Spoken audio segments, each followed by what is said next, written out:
गुरु प्यारी साध संगत जी, आज की साखी सतगुरु नानक देव जी और भाई लहणा जी की है। जब सतगुरु ने भाई लहणा जी को गुरु गद्दी सौंपी थी, तब उनके बीच क्या वार्तालाप हुई, सतगुरु ने क्या वचन किए, आइए बड़े ही प्रेम और प्यार के साथ आज का ये प्रसंग श्रवण करते हैं। साध संगत जी, जब सतगुरु नानक साहिब जी की माता जी ये खबर सुनती है कि सतगुरु ने अपने पुत्रों बाबा श्री चंद जी और लक्ष्मी दास जी को छोड़कर भाई लहणा जी को गुरु गद्दी का वारिस बनाने लगे हैं, तो यह सुनकर माता जी को बहुत दुख हुआ। तो वह चिंतित होकर परेशान होकर धर्मशाला में गए, जहाँ पर सतगुरु बैठे थे। वहाँ पर दोनों पुत्र सतगुरु के पास बैठे थे। भाई लहणा जी सतगुरु के चरणों को दबा रहे थे और भी बहुत सिख सतगुरु के इर्द गिर्द बैठे हुए थे। तो माता जी वहाँ पर चलकर आ गए। तो जब वह वहाँ पर पहुँच गए तो गुरु जी के पास बैठकर उन्होंने कहा कि हे श्री चंद के पिताजी, आपने क्यों उल्टी बात मन में धारण कर ली है। वह रीति करें जो जग में परम शोभती है। और कहने लगे कि आपके पुत्र हर तरह से लायक हैं, लेकिन आप उनसे प्यार नहीं करते।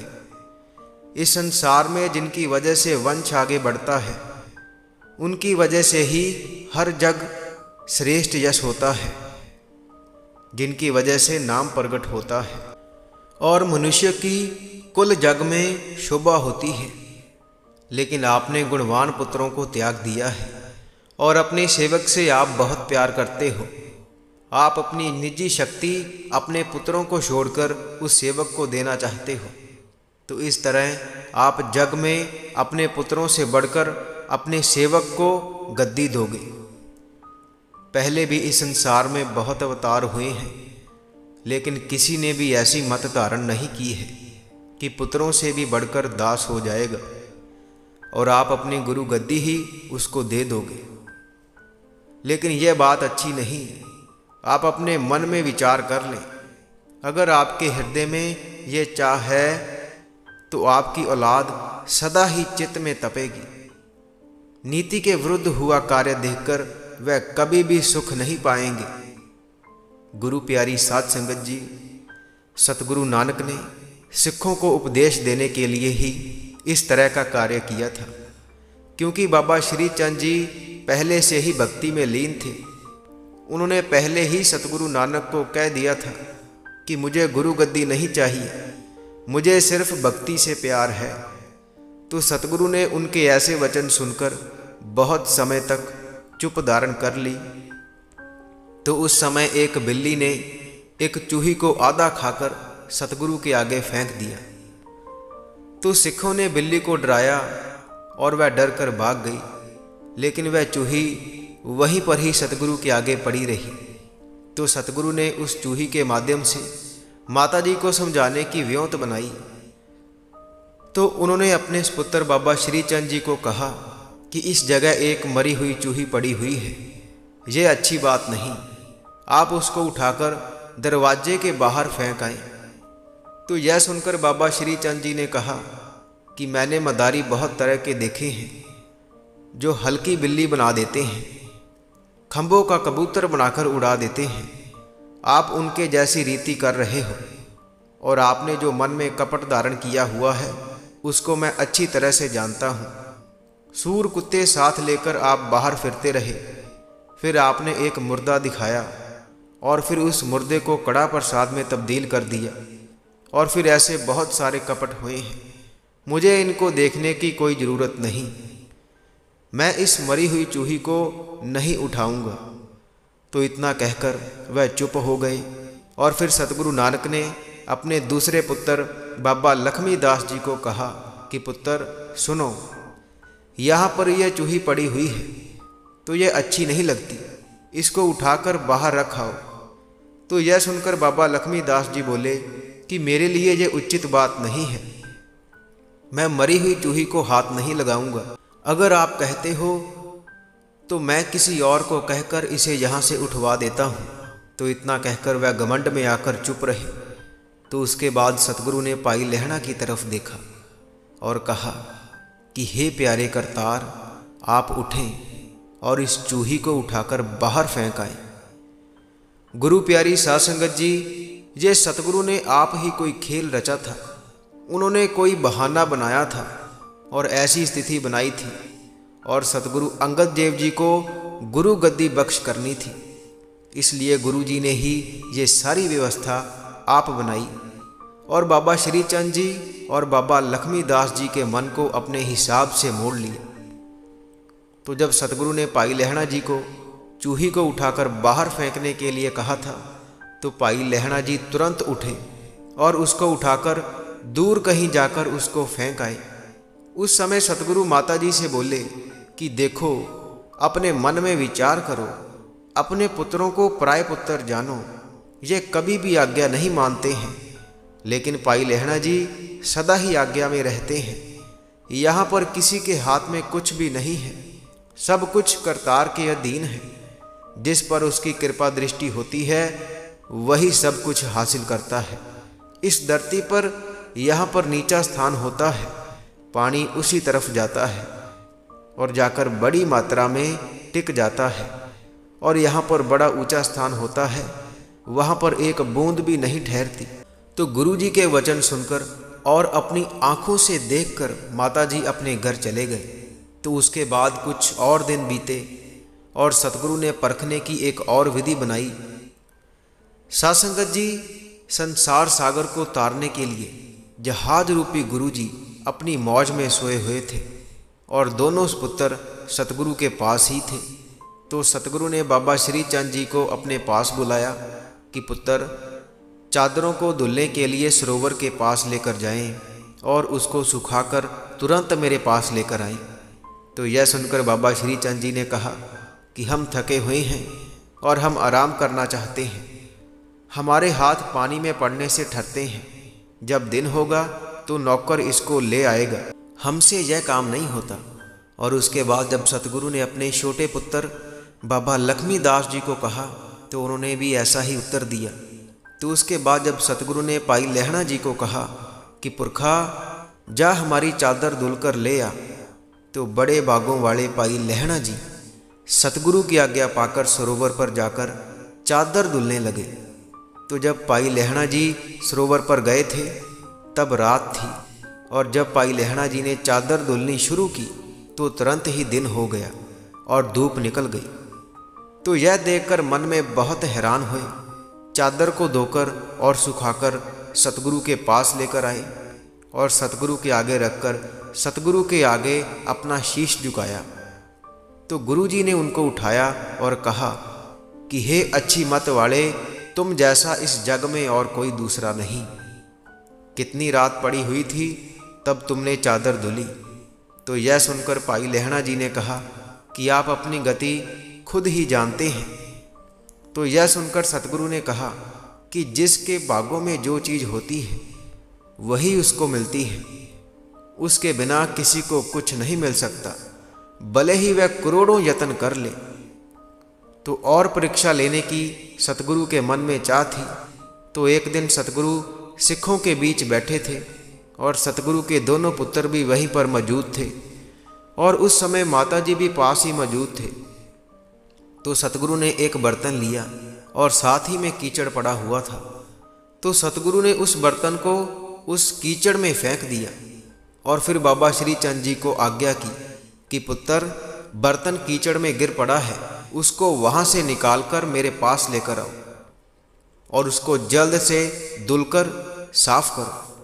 तो यह सुनकर बाबा श्री चंद जी बोले कि मैंने अपने ऊपर बहुत कीमती कपड़े डाले हुए हैं, मैं इस बर्तन की खातिर इनको गंदा नहीं करूँगा। ये पानी बहुत गंदा है। मेरे इर्द गिर्द बहुत दास सिख हैं, वह मेरा हुक्म मानते हैं, वह देरी नहीं करेंगे। मुझे आज्ञा दे, मैं उनको कहता हूँ, वह तुरंत ही उसको निकाल कर ले आएंगे, और अगर मैं निकाल लूँगा तो मेरी महिमा कम हो जाएगी। तो इस तरह सुनकर सतगुरु ने अपने दूसरे पुत्र बाबा लक्ष्मीदास जी को कहा कि आप उसको निकाल कर लेकर आएं और उसको साफ कर कर मेरे पास लेकर आओ। तो यह सुनकर बाबा लक्ष्मीदास जी ने कहा कि पिताजी, आप बहुत समझदार हैं, लेकिन यह काम आप हमसे करवा रहे हैं। सभी लोगों में आप हमारा सम्मान कम कर रहे हैं। आपका इस तरह का स्वभाव है, आप हमें आज्ञा देते हो लेकिन हमने करना नहीं है। तो उसके बाद सतगुरु नानक ने भाई लहणा जी की तरफ देखा और कहा कि बड़े भागों वाले इस बर्तन को निकालकर और इसको धुलकर साफ कर कर हमारे पास लेकर आओ। तो साध संगत जी, भाई लहणा जी ने बेशक बहुत कीमती कपड़े डाले हुए थे, लेकिन सतगुरु की आज्ञा पाकर उन्होंने किसी तरह की कोई देरी ना की और तुरंत ही कीचड़ में छलांग लगा दी, क्योंकि गुरु जी की आज्ञा का पालन करना था और यही उनका धर्म था। तो वह तुरंत बर्तन को बाहर लेकर आए और उसको साफ कर कर बहुत सुंदर बना दिया। तो भाई लहणा जी के कपड़े कीचड़ से भर गए थे और इतना कीचड़ लग गया था कि भाई लहणा जी पहचाने नहीं जा रहे थे। तो सभी यह देखकर हैरान हो गए और कुछ और लोगों ने यह देखकर धन धन कहा। सिखी तलवार से भी तीखी है, वह लोग धन है जो सिखी तक पहुंच गए हैं। तो गुरुजी यह देखकर बहुत प्रसन्न हुए और श्रेष्ठ मत वाले भाई लहणा जी को वचन किया कि हाथ जोड़कर सिर झुकाकर करतार को वंदना करो, आपकी बराबरी और कोई नहीं कर सकता, आप बहुत बड़ी पदवी हासिल करोगे। तो इतना सुनकर भाई लहणा जी ने सतगुरु के चरण कमलों को पकड़ लिया और उनके आगे शीश झुकाकर अंदर बहुत प्रसन्न हुए और फिर उसके बाद काफ़ी समय वहाँ पर बिताया। वह सतगुरु की सेवा में हाजिर रहते थे। तो एक दिन भाई बूढ़ा के मन में आया कि मैं भी बहुत सेवा करता हूँ, सतगुरु की आज्ञा का पालन करता हूँ, लेकिन फिर भी सतगुरु की कृपा भाई लहणा जी पर ज़्यादा है। साध संगत जी, सतगुरु नानक अंतर्यामी थे, तो उन्होंने परखने की एक विधि बनाई। तो एक रात भाई बूढ़ा जी और भाई लहणा जी सतगुरु के पास थे और सतगुरु ने वचन किया कि हे भाई बूढ़े, बाहर निकल कर देख कि कितने पहर रात रह गई है और जितनी रह गई है वह बताओ, स्नान करने का समय हुआ है या नहीं। तो भाई बूढ़ा जी आज्ञा पाकर बाहर निकले और कहा कि हे गति दाते, आधी रात पड़ी हुई है। तो सतगुरु ने कहा कि इतनी नहीं है, एक पहर ही रात पड़ी हुई है, आप अच्छी तरह से दोबारा देखें। तो फिर भाई बूढ़ा जी ने दोबारा देखा और कहा कि प्रभु जी, आधी रात पड़ी हुई है, एक पहर नहीं, मैंने अच्छी तरह से देखा है। तो सिखों के प्यारे सतगुरु ने कहा कि भाई बूढ़ा, आपने अच्छी तरह से नहीं देखा है, रात एक पहर ही बाकी है। तो भाई बूढ़ा ने कहा कि नहीं गुरुजी, आधी रात ही पड़ी हुई है। तो ऐसा उन्होंने 3 बार कहा, 3 बार यह वचन किए और गुरु जी के हुक्म अनुसार उत्तर ना दिया। तो उसके बाद सतगुरु ने भाई लहणा जी को कहा कि अब आप जाएं, बाहर जाकर देखें कि कितनी रात पड़ी हुई है और आकर हमें बताएं। तो सतगुरु की आज्ञा पाकर भाई लहणा जी तुरंत बाहर गए और आकाश की तरफ देखा और आकर सतगुरु को बताया कि गुरु जी, आधी रात पड़ी हुई है। तो गुरु जी ने कहा कि भाई लहणा, अच्छी तरह से देखो, रात अब एक पहर ही बाकी है। तो यह सुनकर भाई लहणा जी ने हृदय में विचार किया कि रात तो आधी ही पड़ी हुई है और वह सोचने लगे कि पता नहीं सतगुरु के वचन में क्या राज है और कौन सी सुंदरता निकल पड़नी है।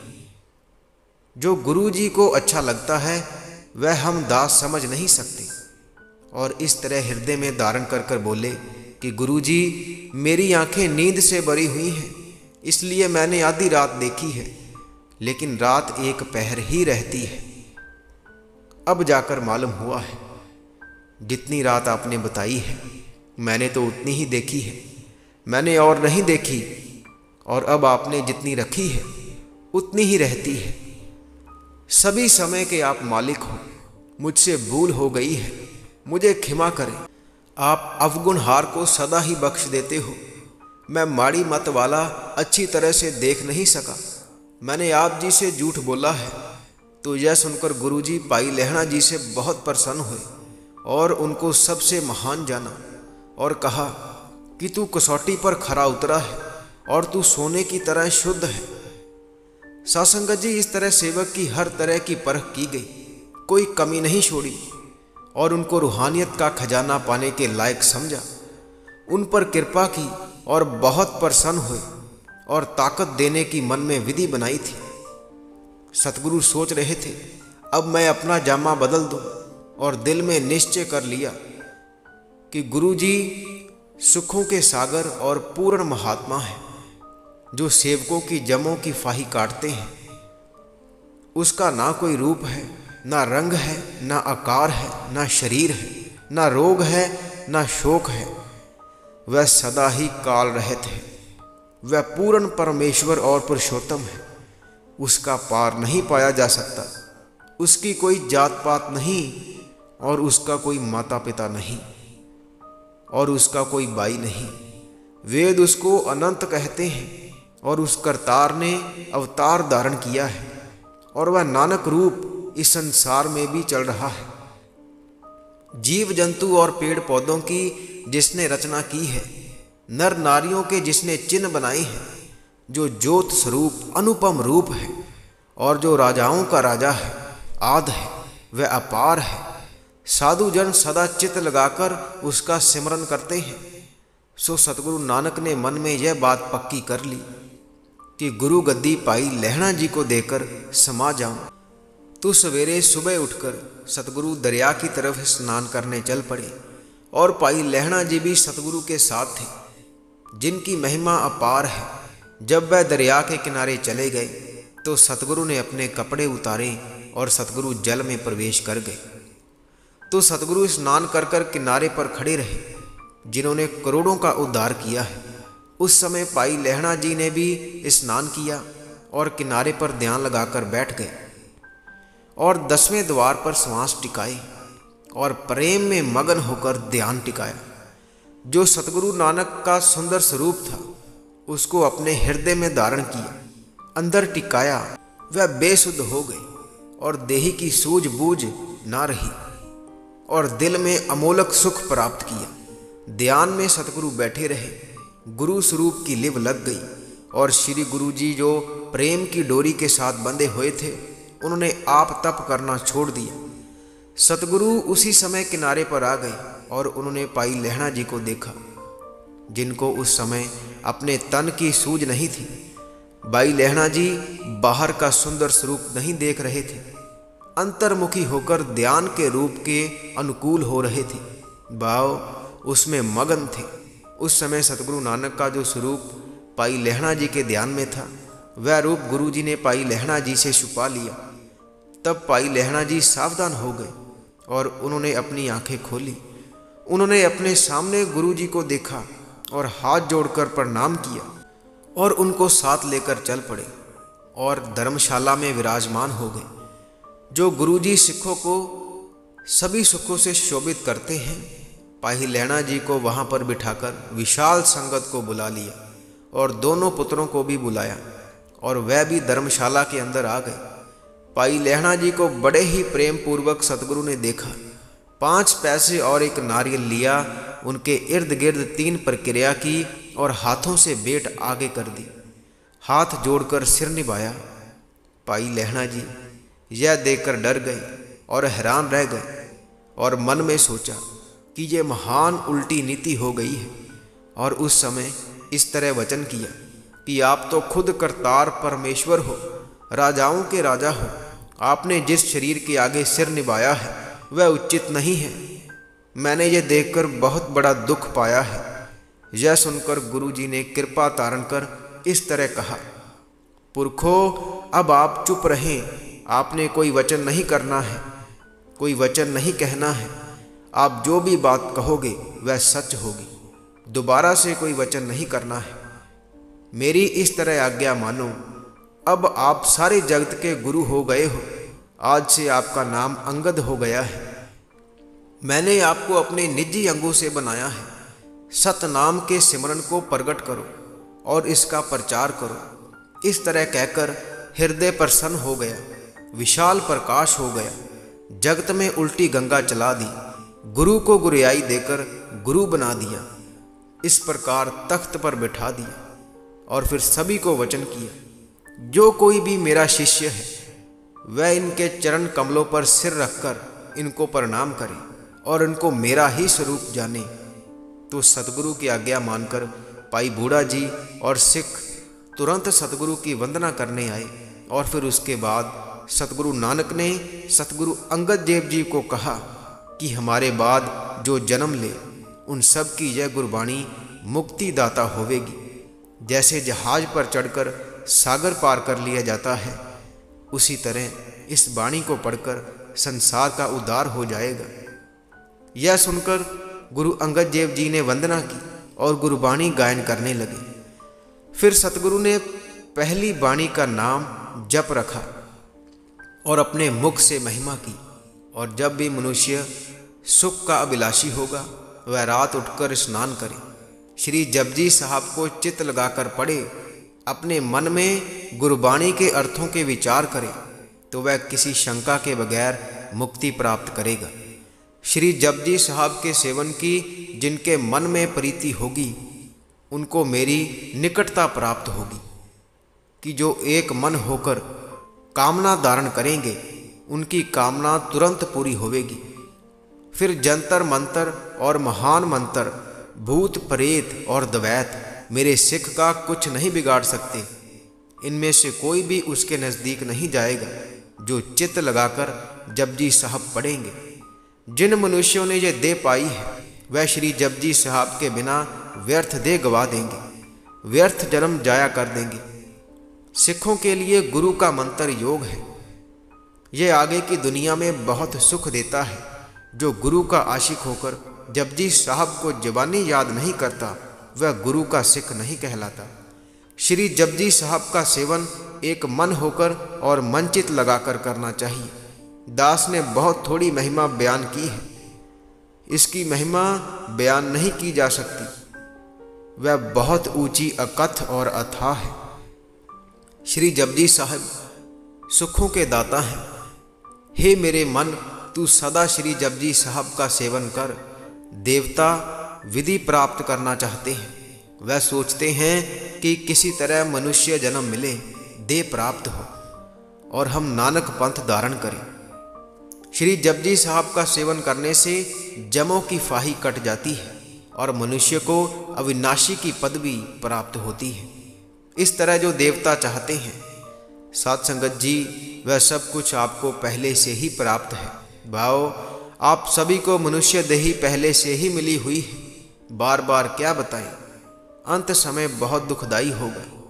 उस समय पछताएगा और हाथ देखेगा और कहेगा कि मैंने जन्म व्यर्थ क्यों गवा दिया। दुर्लभ मनुष्य जामा एक बार ही पाया है। दूसरा कलयुग का समय है, जिसके कारण प्रभु थोड़ी सेवा से ही दयाल हो जाता है। इस समय जो भूल जाएगा वह सुमेध पर्वत पर चढ़कर पताल में गिर जाएगा। तो साध संगत जी, श्री जपजी साहब का रोज पाठ करें, इससे जन्मों जन्मों के पाप कट जाते हैं। धीरे धीरे मन निर्मल हो जाता है और मोक्ष प्राप्त होता है और दुनिया के बंधन भी दूर हो जाते हैं। और जिस मनुष्य ने शब्द का अभ्यास किया है उसके लिए कोई और कृत्य करना बाकी नहीं रह जाता, उसके लिए और कृत्य करने बाकी नहीं रह जाएंगे। साध संगत जी, आज के प्रसंग की यही पर समाप्ति होती है जी। प्रसंग सुनाते हुई अनेक भूलों की क्षमा बख्शें जी। साध संगत जी, इसी के साथ हम आपसे इजाज़त लेते हैं। कल मिलेंगे ऐसी ही एक रूहानी साखी के साथ। अगर आप रोज़ाना रूहानी साखियाँ और रूहानी विचार सुनना पसंद करते हैं तो आप इस चैनल को सब्सक्राइब कर लीजिए और साथ ही बेल आइकन पर भी ज़रूर प्रेस कीजिए, ताकि हम जैसे ही नई साखी अपलोड करेंगे उसकी नोटिफिकेशन आप तक पहुंच जाया करेगी। और अगर आप रूहानी साखियाँ पढ़ना पसंद करते हैं तो आप हमारी वेबसाइट www.santwachan.com पर जाकर पढ़ सकते हैं, जिसका लिंक वीडियो के डिस्क्रिप्शन में दिया हुआ है।